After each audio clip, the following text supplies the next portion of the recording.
You're listening to the Options Insider Radio Network, the home of the Options Podcast. For more quality options programs, visit theoptionsinsider.com or search for Options Insider Radio Network in your podcast provider of choice. Listeners can also access all of our programming through our mobile app available in the iTunes and Google Play stores. Select programs are also available via live stream at mixlr.com/options-insider. That's mixlr.com/options-insider. Don't forget to follow along with your favorite programs and submit your own questions for the hosts at twitter.com/options, stocktwits.com/options, facebook.com/theoptionsinsider, or via questions at theoptionsinsider.com.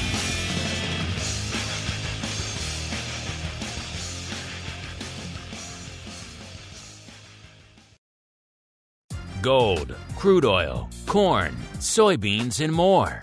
With so many tradable products, the futures options market can be an intimidating place. How can you possibly keep track of the latest trading developments across so many different products? Don't worry, we've got you covered. Welcome to This Week in Futures Options, the program designed to help active futures options traders stay on top of this ever-changing marketplace. Each week, we'll break down the top trades, hot products, volatility explosions, and much more. This Week in Futures Options streams live, so be sure to check out our live stream via the Mixlr app. That's MIXLR. Or join our live chat room at mixlr.com/options-insider. Whether you're an experienced veteran or a newcomer looking to separate the wheat from the lean hogs, This Week in Futures Options has the information you can't find anywhere else. This Week in Futures Options is brought to you by CME Group, the world's leading and most diverse futures and options exchange. For more information and educational resources about futures options at CME Group, visit cmegroup.com/options. This Week in Futures Options is also brought to you by FTSE Russell, a leading global provider of benchmarks, analytics, and data solutions. For more information, please visit ftserussell.com, cboe.com, and cmegroup.com. And now, get ready to break down the latest futures options trading activity. It's time for This Week in Futures Options.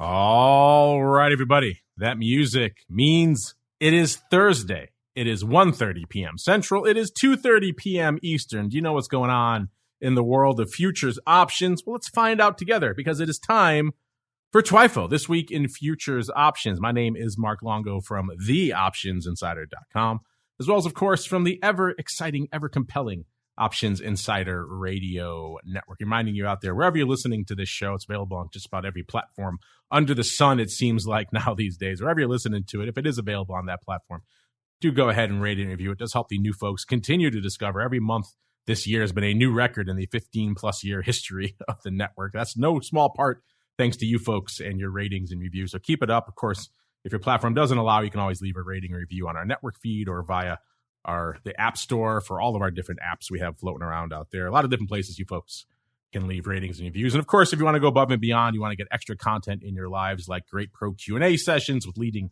experts from the world of options and derivatives, as well as exclusive pro podcast feed, great giveaways, and a whole bunch more. TheOptionsInsider.com/pro is the place to go to learn more. And let's see who's joining us today, holding down the FTSE Russell and CME Group hot seat.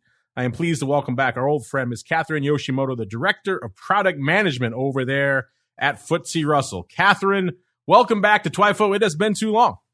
Yes, thank you for having me, Mark. You picked a good day to come on, Catherine. A little bit going on in the world of equities today. I'm not sure if you noticed. Yeah, looks like a lot of green. A little bit of action out there. But before we get to that, let's kick things off the way we always do. It is time for the Movers and Shakers Report. It's time to find out what's rallying on the light side and falling to the dark side at CME Group this week. It's time for the Movers and Shakers Report. All right, everyone. Welcome to the Movers and Shakers Report, the portion of the show where we break down everything lighting it up to the upside, aka the light side, and to the dark side over there at CME Group this week. Catherine, you know what time it is. Where should we begin our journey this week? To the light side or to the dark side? I mean, as you said, it's a good day, so let's start with the light side. All right, to the green we go. We can look at the green through a couple of different lenses, listeners. If you look at it on the week, which is the way we do it, it is this weekend after all. It is certainly interesting. If you look at just the one-day performance really quickly, let's run a quick one-day report just to see, listeners. And it is just a madhouse out there today. A Russell 2000 up 5.36% just today. And that's only number 3.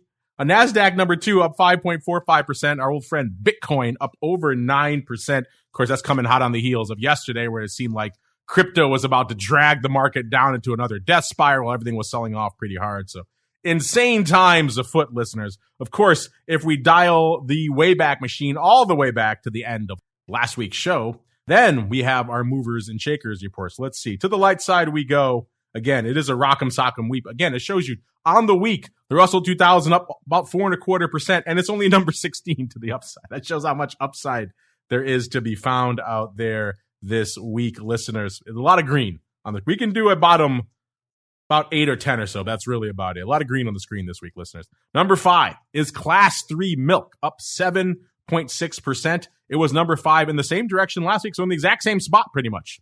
It was up 3.4% last week. It's up over 10% just in the past couple of weeks out there. So a good run here for dairy. Number 4, off to the metals we go. Palladium up 8.59%. It was number 2 in the other direction last week, off 7.25%. Number 3, hanging out still in the metals, it's copper, up 10.1%. So everyone who's been lamenting perhaps the underperformance of metals, I guess you got it all this week. Here it is. All year long, they've been languishing, and then here it is this week. Copper up 10.10%. Number 2, still hanging out in the metals, it is silver, up 12.2%. And then number 1, not gold. No, it's another shiny metal. It is platinum, up 13.67%. It was number 4 in the other direction last week, off 4.17%. So a lot of action out there on the metals front this week. And now to the dark side we go. Number 5, off to the ags. It is corn, off nearly 3%, 2.98% to be precise. Number 4, we have, again, staying in the ags, good old Chicago wheat, off 3.81%. Number 3, we have heating oil, so off to energy, listeners, off 4.87%. Number 2, it's RBOB, again, hanging out in the energy, off 7.15%. And number 1, I just talked about it, it's Bitcoin. Net on the week, listeners, it's off nearly 16%. Of course, again, you fast forward to today, it's up about 9%. So been a topsy-turvy week for Bitcoin, and it's certainly been a topsy-turvy week for equities. So let's start there. It's time to explore the volatility swings, skew changes, and hot options trades in your favorite indices. It's time to talk equities. All right, listeners, it is time to dive deep into equities. I can't imagine a better day to be talking about equities right now. They are literally on fire today. If there were circuit breakers to the upside, you might be triggering them. A NASDAQ up about 6.25%. The small caps up, like I said, about 5.6% just today. We have the E-mini up nearly 4.7%. The Dow, the laggard, only up 3.2%.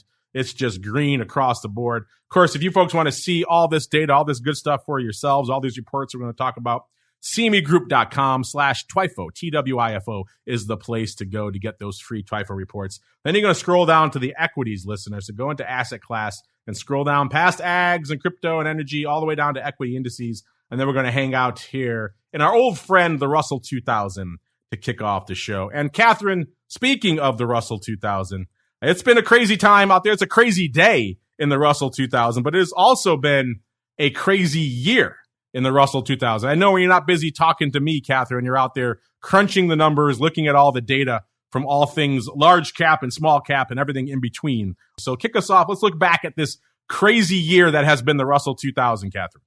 Yeah, absolutely. It's been a really volatile year. The ups and downs, lots of swings. Year to date, if you look at the Russell 1000 versus the 2000. Value's done well. The 2000's made a bit of a comeback in the past quarter. So, it's been, there has been no safe haven, but at the same time, it's anybody's guess who's the winner of the day. So, as you say, it's been a really volatile market, but energy's been a top industry performer year to date, followed by consumer staples, utilities, healthcare. Yeah, a lot to unpack in there. I know, Catherine, you guys just put out a great report on all things small caps. If they want to check this out for themselves, maybe follow along as we're talking on the show, where should they go to sink their teeth into this report for themselves, Catherine? Yeah, there are actually a couple reports that FTSE Russell puts out. One is the Russell 2000 Index quarterly chart book, and the other is the Russell US Indexes Spotlight report. So this one comes out of our global investment research team. And so they spotlight the performance of U.S. equity indices. So I encourage you to check it out on FTSERussell.com. In addition, we do publish blogs regularly. So I just published a blog last month about small caps in October. And then our research team also followed up with another blog talking about small caps and their performance this year. Yeah, a lot to sink our teeth into. I'm looking at some of the takeaways from this report now. The playoff between large caps and small caps is always fascinating for a lot of our listeners to see. And small caps stole the crown here. The big sell-off in Q3 really hit a lot of the mega caps you guys know and love. So small caps gaining ground on large caps out there over the course of Q3. As Catherine mentioned, a couple of sectors really seemed to be the favorites out there last quarter, including telecom, healthcare, which is interesting, and resource stocks. Of course, a lot of those have been knocked around and buoyed a lot by what's been going on over there on the energy and indeed on the metals front throughout the course of the year. And of course, small caps, they have a lot of exposure on those fronts. So that tends to help. Also interesting, Catherine, we've been getting a lot of questions from our listeners about maybe pivoting between growth and value as we're seeing all this whipsawing out there in the equity markets. What's your data telling you right now on the relative performance of growth versus value stocks right now? Yeah, absolutely. Growth and value remains relevant, even more perhaps in this volatile market environment. Market participants are looking for ways to target their exposures better. So growth and value indices give them a way to do that. Value has been leading growth for about a year now. Year to date, certainly value is leading growth. So with interest rates where they are and inflation, even though there might be some changing numbers, the value is probably here to continue to be of interest to market participants. Listen, you can see all those numbers for yourself. The Russell 1000, Russell 2000 Growth Index, and the Value Indexes, their various performances throughout the quarters, all here in this report. What caught my eye here as well, Catherine, maybe you can break this down for our listeners a little bit. You also have broken down in here the Russell 1000 and 2000 defensive and dynamic indexes. Give our listeners a little bit of insight into those. Sure. Thank you for asking about that. So defensive and dynamic indexes are a different type of style indices. They're the third dimension of style. So, the first dimension, you think of large, small. Second dimension, value growth, the traditional valuation based measures of style. And then this third dimension is defensive and dynamic. It's based on quality and volatility metrics for the defensive side versus the dynamic side. And it's shown lower volatility, in volatile market environments. So it has been gaining interest from clients as well in terms of a way to still capture the upside of the markets with a little bit less of the downside that the dynamic side might have.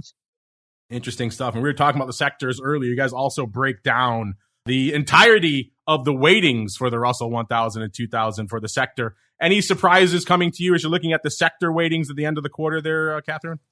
No, not really. The sector weightings don't change significantly quarter to quarter. That being said, you can, think about some of the tech stocks that have been hit hard, right? So, there's that's contributed to a little bit of the pullback, especially for Russell 1000 growth, for example. So, the sector weightings do reflect the way the indexes are constructed. They're really an outcome of the bottom up roll up of the securities and the indices.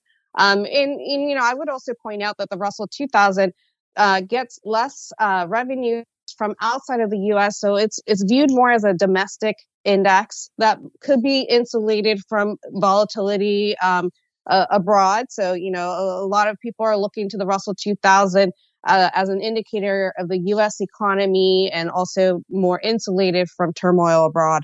That always has been one of the driving forces of small caps is we want to look a little bit more domestically. Small caps certainly focus squarely in that arena. Of course, you're talking about small caps and equities in general. You can't forget about volatility. It's really the flip side of the equity coin is volatility. So let's run down the vol landscape, set the table. Here we are as we're kicking off this segment here.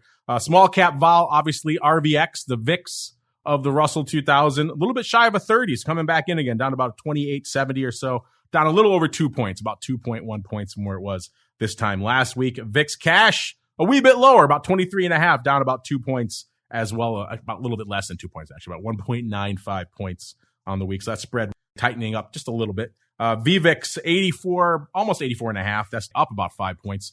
And again, people think vol only equates to downside movement, but we are exploding to the upside today, listeners. So explosive movements, regardless of direction, equates to vol at the end of the day, which is why VVIX ticking up yet again. Vol Q, that's a NASDAQ vol. They have annihilated this. It's down about 2.4 points from where it was this time last week, 28.75, coming in quite a bit. So we're seeing that VIX to RVX, so that large cap to small cap vol spread, a little bit north of 5, about 5.2 points. That's about almost 0.2 points tighter. Again, not a huge move on that spread. The VIX to vol Q, so the NASDAQ to S&P 500 vol spread at about a 5.3. That's about almost half a point tighter, about 0.45 or so tighter than this time last week. All right, the table is set. Catherine, I know in your report there, you also break down one of my favorite and certainly one of the least heralded vol indexes out there, which is RVX, aka the VIX of the Russell 2000. Any interesting findings in your report as you're looking back at RVX throughout the year, Catherine? Certainly, as you noted, volatility, seems to have come down a little bit from the peak earlier in the year. Actually, the peak was actually more earlier in the pandemic, isn't it? So it's capturing the volatility. It's been above a long-term average, a 15-year average, for example. But that being said, I think it's stabilizing compared to a couple of years ago. It's not stabilizing. They're adding to it all the time. Are the expirations on the equity options front, Catherine? It seems like there's an expiration just about every day now in most of the major equity indices out there. And we're seeing a huge uptick in these. People are loving these things across the board in the equity space. They love being able to come in on, let's say, a Fed day or maybe today like today with CPI numbers and not have to deal with a whole month's worth of premium or even a whole week in that case. You can just come in and trade a single day expiration out there, which this is surprising me just how popular these intra-week expirations have been. Catherine, are you as surprised as I am that these intra-week expirations, that they're as popular as they are? And any other surprises that you found looking at all the new additions to the expiration cycle for Russell 2000? It does sound like there's a lot more interest from, investors in general on, having more options at their fingertips, to add to their toolkit. So it's not surprising in that sense. So it's great that these are available.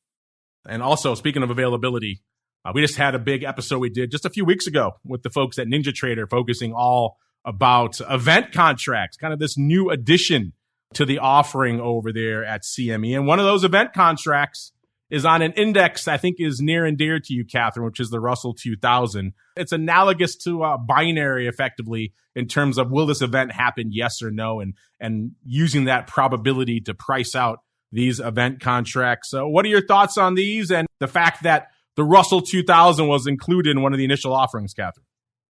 Yeah, absolutely. As you say, Russell 2000 is near and dear to my heart. So I'm very pleased that CME Group in October selected the Russell 2000 index for their new events-based contracts. This enables investors to take a position on daily price predictions. They offer an intuitive, straightforward way to access futures markets. They're short-term limited risk contracts that enable investors to express views on where the price of the Russell 2000 futures will move up or down by the end of each day's trading session. So I think it's great that they're offering this to investors. They're presenting them with a menu of short-term price predictions by product. The investor can choose a side on a given prediction.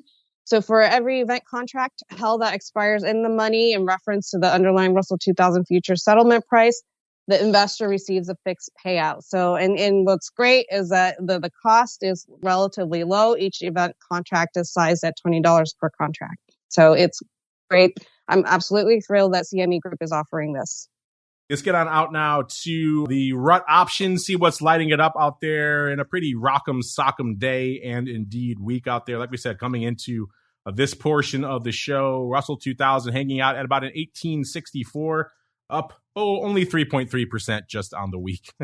A lot of that coming, obviously, with today's 5+% move to the upside. Man, just crazy stuff out there. Let's see what's lighting up out there from a volume perspective. A decently active week out there in RUT, all things considered. And it looks like, unlike most of our traditional equities where it's all contracts expiring in about a day or two, RUT this week actually going a little bit farther out, all the way out 35 days. That's an eternity in the equities, going on out to the DEES expiration. So we're going to hang our hat out there. The vol on that cycle was about a 28, and that does line up pretty well with RVX, which is not exactly surprising. The RVX uses the VIX methodology, just roughly a 30-day calculation. We're looking at about a 30-day vol here. Obviously, we don't have the skew in vol, but it's pretty close. They're both hanging out at about a 28 handle right now. It's actually off about 0.9 on the week, so vol coming in a little bit here as well. Skew-wise, the puts last week, 6.1% bid. This week, about the same, 6% bid. So not a huge evolution really in either side of the skew, which is kind of interesting given how much movement we've seen over the past week. The calls last week, 5.5% cheap. This week, 5.6% cheap. So the puts moving about a tenth of a point and the calls moving about a tenth of a point. So not a huge evolution from a skew perspective. In terms of action, though, it was the 2010s, the 2010 calls leading the dance this week. Nearly 1,000 of these going up this week, almost all of that on Monday. And you say that sounds like a weird strike. It is. You are right. And it looks like it was a 2010-2030 vertical that went up on Monday right around 800 times, with the rest kind of trading throughout the week. And that was all pretty much opening. So opening 2010-2030 vertical. I know listeners, we've been talking about these enormous 1 point wide verticals going up in WTI. This isn't quite as tight or quite as esoteric as that, but still, usually in these times, you expect people to maybe be piling in around the psychological levels of 2000, something like that, maybe 1900, given the fact that we're threatening that. Nope.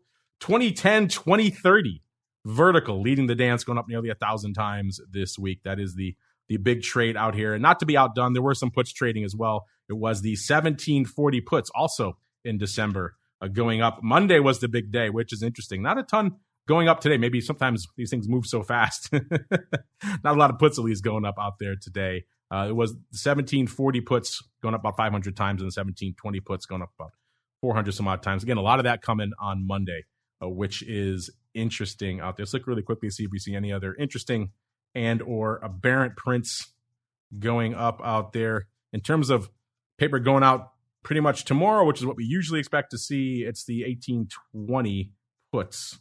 That's the big dog out there. So a lot of you like to ask about small delta calls. We're not seeing that, but we are seeing a very small delta call vertical in December going up today, which is kind of interesting. If you want something a little bit more, shall we say, near the money, then how about an 1880 20 half vertical going up today? That's an interesting one. Again, at the money and then pretty far out of the money on that second leg out there. Both that going up a couple hundred times there today. Looks like mostly opening on both of those legs. So a lot of interesting stuff to unpack. Catherine, any of that come as a surprise to you out there in the world of small caps? And before we roll out of equities, any other hints or teases or maybe interesting nuggets that you and the team have unearthed over there at FTSE Russell you want to share with our audience? Catherine, have at it. I just wanted to add to, our discussion earlier about sectors and the industry composition. It might help market participants to also delve deeper into the breakdown. Like, for example, if you look at Russell 1000 healthcare, it's going to include a lot of the big pharmaceutical companies. Whereas if you look at the Russell 2000 healthcare, it's going to be more of the innovative, smaller a biotech company. So, it does help to further break down, the composition and look at what's making up these indices, Russell 1000 versus 2000, for example. That would help inform, your view into what the investments are offering at this time. So I just wanted to point that out. And again, these reports you pointed to have some of that information. And, you can always find more information on FTSERussell.com. Check out our blogs, and we're going to, we'll publish timely topics such as this. There you go. Check them out. You know where to go. Talk about them every week on the show, FTSERussell.com and at FTSERussell, all one word, on Twitter, as we keep on rolling into our next sector, listeners. And it seems like there's a lot of metals lighting up the light side this week, so we have to head out there next. Werewolves beware. It's time to explore the options activity in silver, gold, and other shiny things. It's time to talk metals. All right, everyone, welcome to the wonderful world of metals. Head into that drop down, pop out of equities, listeners. And then we're going to go not quite to the bottom of the list, one notch above it, all the way out to metals. We're going to hang out in precious. We usually talk about gold, but a lot of you have been asking about silver, and it is our number 2 mover to the light side this week. So off to silver we go. It is starting to put up more impressive numbers, starting to see more movement out there as well. Not just today. Everything's moving today. But outside of today, we have been seeing silver popping up on our radar more the last couple of weeks. So off to silver we go. Coming into start of this segment, 21 3/4 is where silver is hanging out, up about exactly a point, or about 4 3/4% on the week. In terms of action, how much paper going up out here in the silver options this week? Closing in on 50,000 contracts. So a pretty active week. Usually you might see 20, 25,000 contracts. So that's a pretty decent clip for silver. Not quite gold numbers, but starting to catch up out there. And of that paper, pretty much exactly half, 50.1%. going up in the D's contract. This one has about 12 days to go, so a near-dated contract, but we can hang out there nonetheless.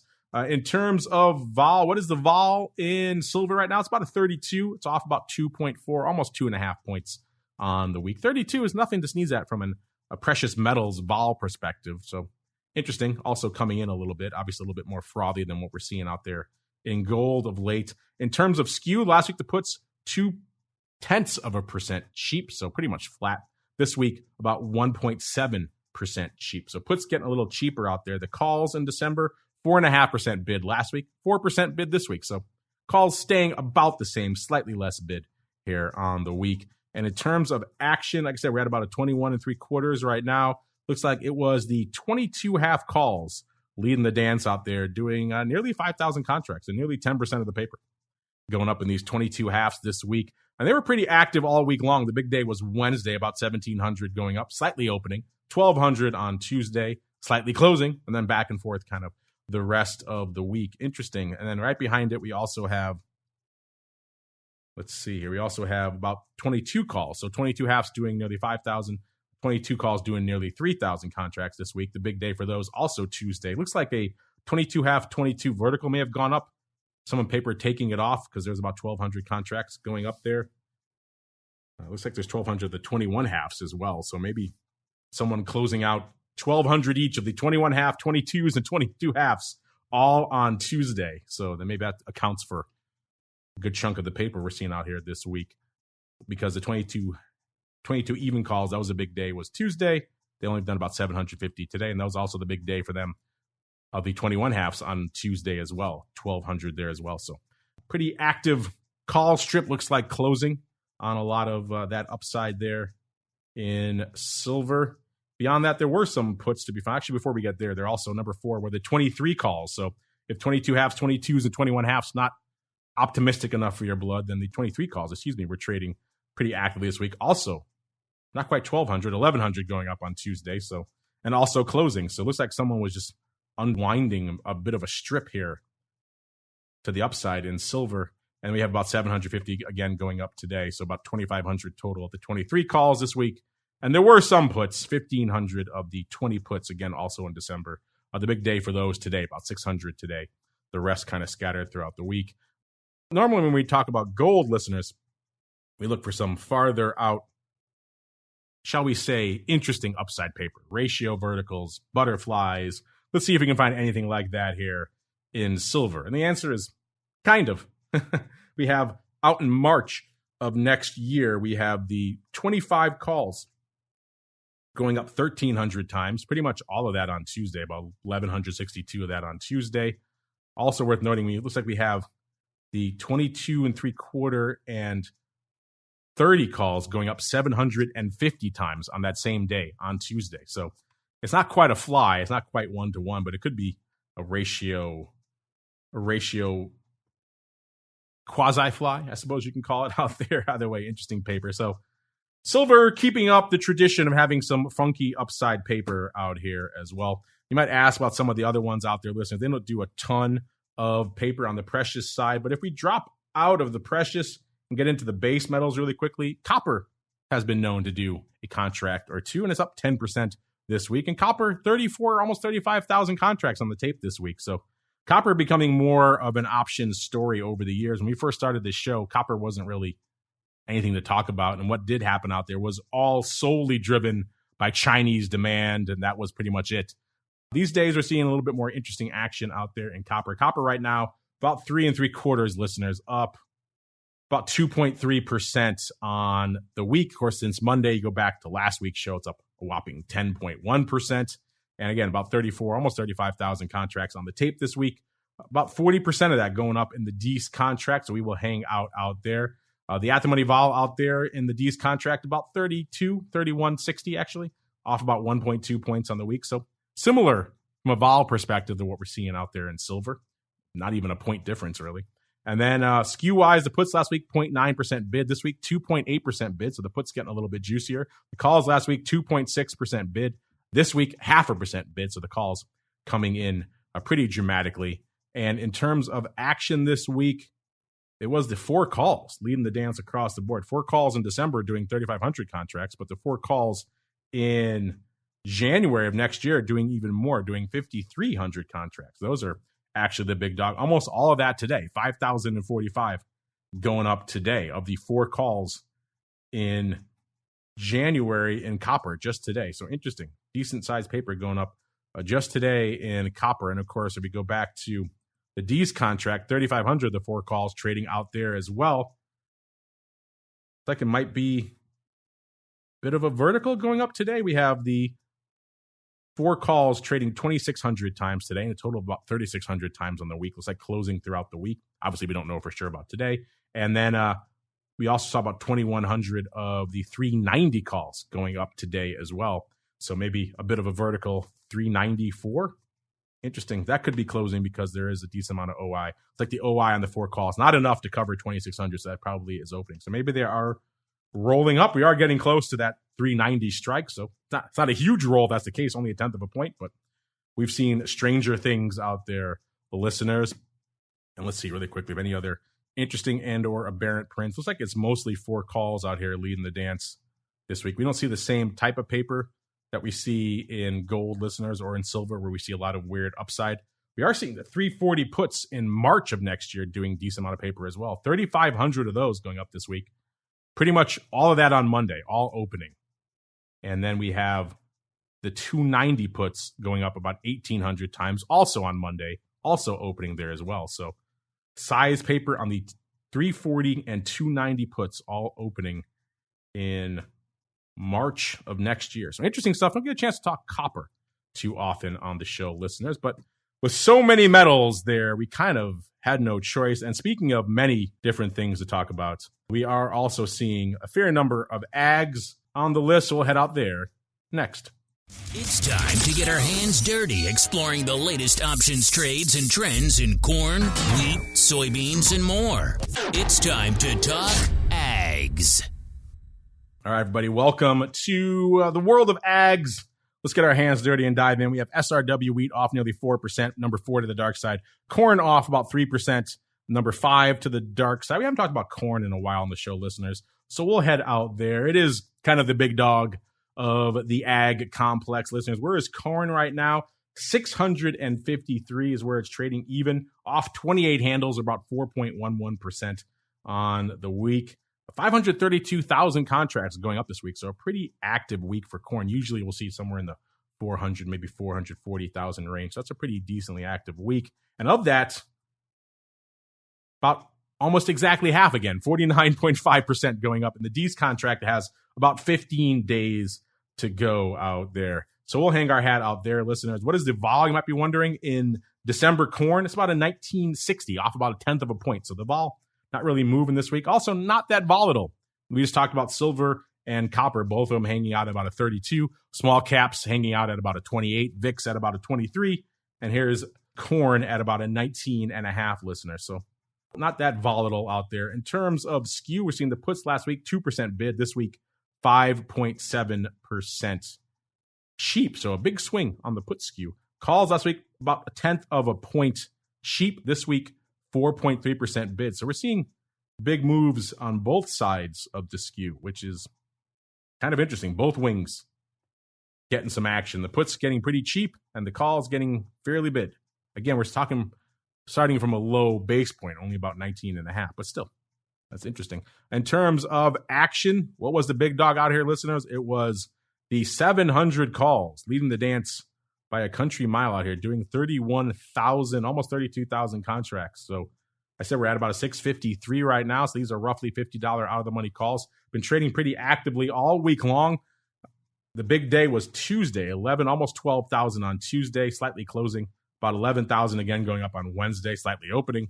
About 5,000 today, 4,000 on Monday. Back and forth opening to closing. So it's been a pretty contentious strike as we get closer to it and move away from it. We're seeing a lot of opening and closing action out there. Again, not entirely surprising, but it is a pretty impressive number in terms of overall volume. Then behind that, actually, we have to jump out a little bit. We have to go out to Jan of next year to the 600 puts, doing about 21,000 contracts.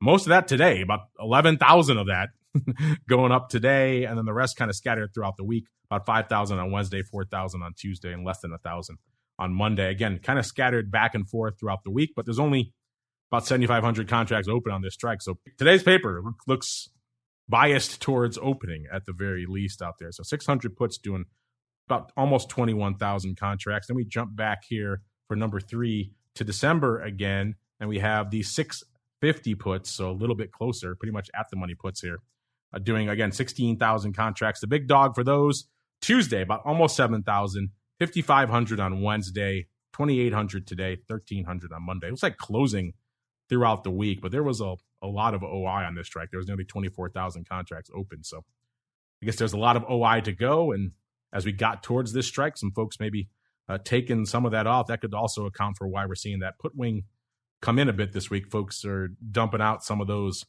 puts out there. Interesting. That is the at the money strike, and we are hanging out right about it there. So interesting. We saw so much closing throughout most of the week here. Let's see. Corn. We talked about corn. Let's jump really quickly. I know we have a lot of ag fans out there, really quickly out there into the wheat, the Chicago wheat to be precise. So bump out of the corn and jump all the way up to wheat. Ag's obviously pretty easy to find in the drop down, listeners. They're right there at the top. So pretty easy to find in an alpha order list. You'll see SRW wheat doing nearly 90,000 contracts. So a pretty active week for wheat out there as well. Where is Chicago wheat right now? 802 3/4 off 45 handles exactly, or about 5.31% on the week. And of that, nearly 90,000 contracts, 56%, again, going up in D's, has about 15 days to go. So we're going to hang out there, listeners. The vol in wheat right now, 33.68, off about almost 5 points. So vol coming in pretty precipitously out there in the December wheat. Skew-wise, the puts, 12.6% bid last week, 7.4% bid this week, and the calls 26.5% bid. My goodness, they were very rich last week. They have come in almost 20 points, actually a little over 20 points. They're now 6.2% rich this week, so coming in over 20 points. That's a huge move in this skew. Let's find out what's going on out there, listeners. And in terms of action, it was the 850 calls. I said we're at about an 802 3/4. So these are fairly out of the money calls that were leading the dance here in December, doing about not quite 5,000, about 4,400 on the week, including 1,500 today, about 1,500 yesterday, and the rest scattered throughout the week. Looks like opening throughout most of the week. So interesting. Opening on the 8 halves. Maybe a lot of overwriting going up. Something has to account for the fact that we're seeing a huge move in the skew. Usually also when we're selling off an underlying like this, you'd expect the skew to pivot a bit to the upside and actually get a little bit more bids. So that's a huge decrease in the skew. We had the 900 calls doing about 2,800 contracts this week, 1,000 of those today, almost 1,000 yesterday, and then the rest scattered throughout the week. Looks like opening there as well. So size overriding going on up here in the upside here in the D's calls in Chicago wheat. Something is really annihilating that call skew. I'm not sure if I'm seeing what it is out here, but interesting stuff nonetheless. 875 is also trading about 2,100 times this week. The lion's share of that was actually yesterday, 1,400. And it's opening on all of this, so it could be just aggressive upside overriding, but usually not the case out here. But interesting nonetheless. Something is really just hammering that call skew here in Chicago wheat this week. We're seeing that across the board. Also, in the Jan contract, the calls were 25.5% bid last week, 8.8% bid this week. So bit of a call vol apocalypse in January out there as well. I mean, vol is coming in, but not enough to account for that. So clearly we saw just a huge skew moves over the course of this past week. And we also saw, interestingly enough, going a little bit farther out, the 1,000 calls in March, doing 3,200 contracts this week. That March contract is at about an 824, that March future. So a little bit richer than the contract that's the front month right now. And it looks like 1,000 of those today, 1,100 yesterday, and 1,000 on Monday, all opening on these 1,000 calls throughout the week. So interesting stuff. Let's see if we saw the same skew annihilation in March that we saw. We saw not quite as aggressively, but similar. It was 13.3% bid last week and 9.2%. So it only came in 4 points, not the 20-point apocalypse that we saw in the D's call contract, but still, wow, there was a lot of juice baked in there last week. And like pretty much most, if not all of that has come in this week. So interesting stuff afoot here in the ags. And, we were talking about equities earlier. One of the big drivers for equity action, at least yesterday, was just the hand-wringing about what was going on in the crypto space. So I think we have to wind things down here this week, looking at a little bit of crypto. It's time to explore the volatile world of Bitcoin, Ether, and more. It's time to talk about crypto. All right, everybody, welcome to the topsy-turvy world of crypto. If you like crypto, of course, I encourage you to check out our Crypto Rundown program every Monday. We do that show, a lot to unpack. That's solely focused on the world of crypto derivatives, so check out that one if you are intrigued by this. And of course, you can also check out reports here in our TWIFO reports, all about crypto as well, for everything going up at CME on the crypto front. Pop into that TWIFO report, go down one notch from ags, cryptocurrency, right below it. We're going to hang out in Bitcoin. That is, of course, the big mover out there, off nearly 16% on the week. Of course, if you go to today's action, up nearly 10%. So huge swings in Bitcoin. Of course, you don't need me to break down all the drama that was the FTX meltdown with liquidity and then Binance and will they, won't they do the deal? Seems like they won't do the deal, at least as of coming into start of the show today. So that was weighing on things. But of course, inflation seemed to trump everything and carry equities back north, and it's carrying crypto back north today as well. So everyone out there who says crypto not correlated with equities and it's not paying attention. Coming into the start of today's show, again, Bitcoin got hammered, got down into the low 16,000s. It's still in the 16,000 range now, but it has recovered, obviously. It's up to about 16,990, just a little bit below 17,000 right now as we're kicking off the start of the show. And one of the frequent complaints we've seen from people is that the big Bitcoin options out there just can't catch a bid. They can't get a lot of volume. They're putting up some numbers this week. Nearly 1,800 contracts have gone up so far in the big Bitcoin options. And you might say that's not a lot. That's not Eurodollars. That's not E-mini. And you're right. But for this product that has done some weeks 2 contracts, nearly 1,800 contracts, that is a ton. Remember, this is a 5x multiplier, so it's a very beefy contract. It's not for you and I out there, listeners.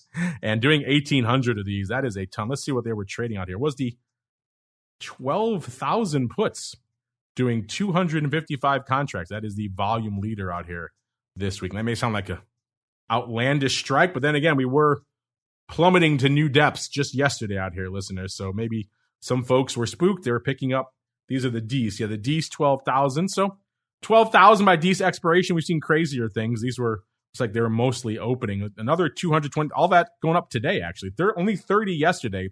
225 of the Ds 12,000 puts going up today. That's interesting on the rally. And then 100 of the 10,000 puts also going up today, and also 100 yesterday. So maybe they put those on yesterday. They were opening yesterday. Maybe they're taking them off today. But new paper on the 12,000 puts today in December, which is strange, I think, to put it mildly. A lot of you have been also curious about what's going on the micro front. Let's see if the micro Bitcoin products are keeping up with the Joneses. And you know what? It's another weird week where we're seeing almost as much paper in the big 5X contracts as we are seeing in the micro. And that is just strange to me. This week, if anything, I think proved the benefits of some of the regulation and central clearing on some of these products. And so you think that might have driven a little bit of paper in these, but only about 2,100 contracts going up on the micro front out there this week. Looks like the big dog, such as it was, 18,000 puts going up about 500 times this week in November. So that was the big dog out here. And really quickly, we saw some action in ETH this week as well. Look and see if the ETH contract's doing well. The micro ETH, that's a different story. 16,000 of those trading this week. Of course, we saw ETH plummeting to not quite, I don't think it broke 1,000. I'll have to check to see, but it was starting to threaten that during the big sell-off yesterday. Today at 12.59 again, it's still off nearly 400 handles on the week, 390 and a half to be precise, or down 23.7% on the week. My goodness. But still, intriguing stuff. 16,000 of the micro contracts. So the micro Ether does seem like it's resonating more with the retail folks out there in particular. It looks like the big dog, such as it was this week, were the DEES 1,100 calls, trading about 2,200 times today and about 240 times yesterday. Opening, obviously, yesterday. And looks like the OI, not much OI there. So that's all opening paper. So new openings on the 1,100s today. That's an interesting choice. Obviously, an in-the-money contract, a fairly substantially in-the-money contract. So an interesting choice for the new paper out here. Let's just see. Yeah. Obviously, $150 in-the-money contract. So maybe a bit of a underlying substitution type trade. But if that's the case, that's an interesting choice. Or they could be obviously overriding that as well. That's also a interesting choice if that is the case. But either way, that was the big dog. 1,100 calls in the micro Ether contracts leading the dance out here this week.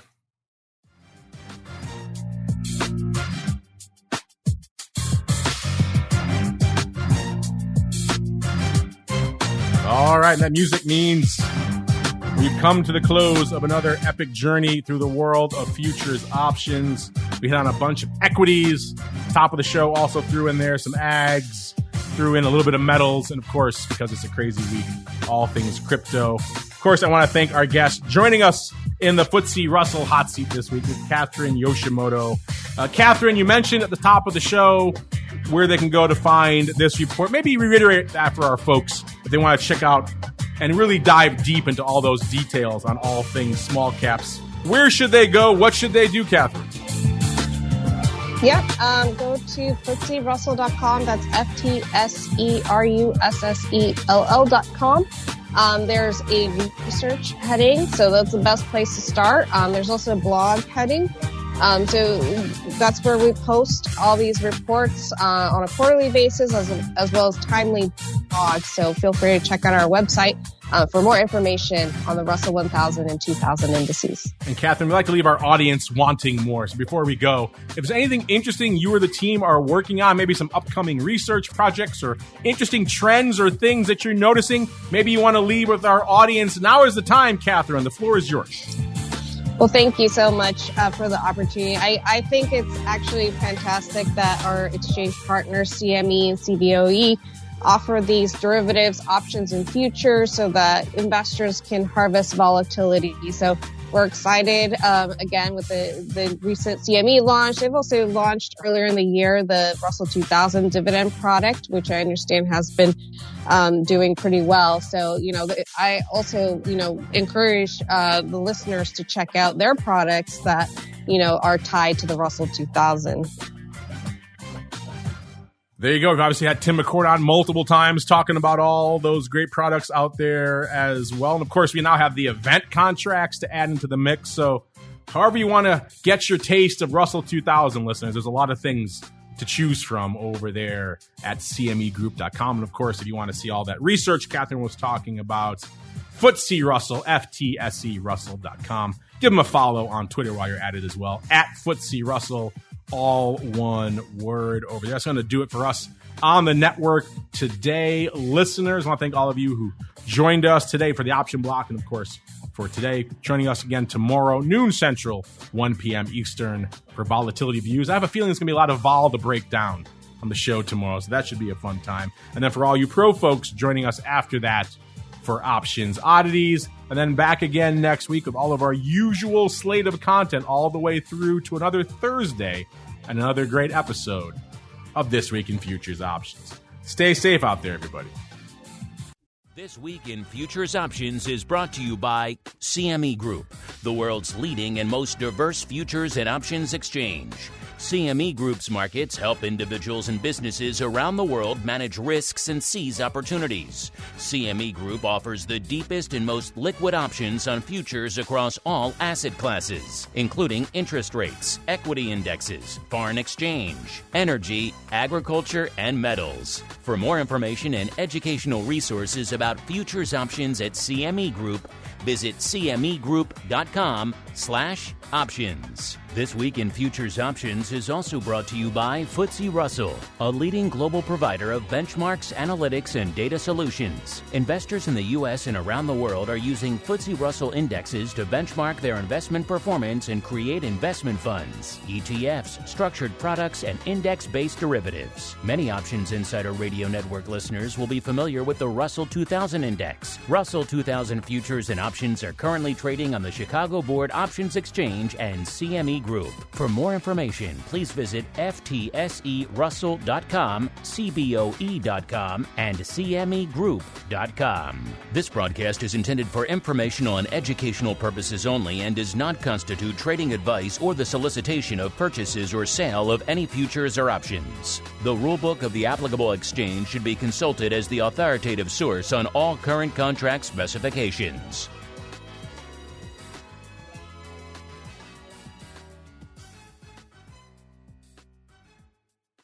You're listening to the Options Insider Radio Network, the home of the Options Podcast. For more quality options programs, visit theoptionsinsider.com or search for Options Insider Radio Network in your podcast provider of choice. Listeners can also access all of our programming through our mobile app available in the iTunes and Google Play stores. Select programs are also available via live stream at mixlr.com/options-insider. That's mixlr.com/options-insider. Don't forget to follow along with your favorite programs and submit your own questions for the hosts at twitter.com/options, stocktwits.com/options, facebook.com/theoptionsinsider, or via questions at theoptionsinsider.com.